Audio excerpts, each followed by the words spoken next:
Cette toute dernière information en RDC, République démocratique du Congo, des affrontements à Kinshasa, la capitale, aux alentours de la résidence du vice-premier ministre Vital Kamerhe. Selon des témoins, il y a eu des coups de feu tirés par des hommes en tenue militaire, des affrontements avec des membres de la garde présidentielle. On compte au moins 3 morts dans ce pays qui traverse depuis des années une grave crise sécuritaire à l'Est. Nous sommes en ligne avec Aurélie Bazara-Kibangula, notre correspondante à Kinshasa. Que s'est-il passé exactement? Est-ce un avertissement ou une tentative de coup d'État?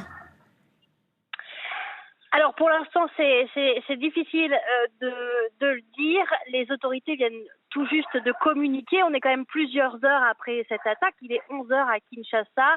Le porte-parole de l'armée congolaise, le général Sylvain Ekenge, a pris la parole sur la RTNC, la télévision nationale. Il explique que l'armée a, je cite, étouffé dans l'œuf une tentative de coup d'État.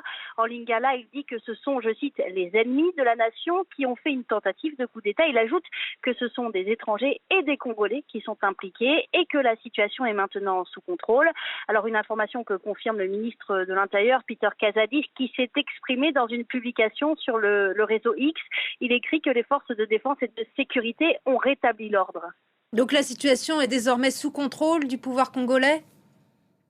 Alors effectivement, la situation est sous contrôle. Alors à Kinshasa, j'ai pu faire un tour en ville. Au centre-ville, c'est assez calme.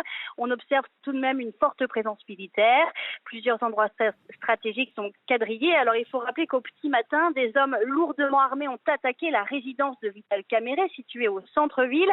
Alors Vital Kamerhe, c'est un proche du président Tshisekedi. C'est le futur président de l'Assemblée nationale. Des témoins nous ont expliqué avoir entendu des tirs nourris dans sa résidence. Au moins 3 personnes, dont des policiers de sa garde, auraient été tuées.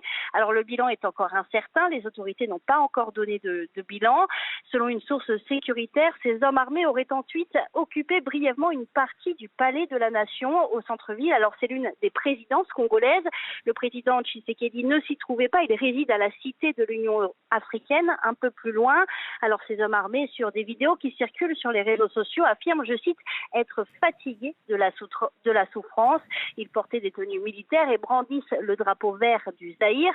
Mais pour le moment, il faut rester prudent sur leur identité comme sur leurs intentions.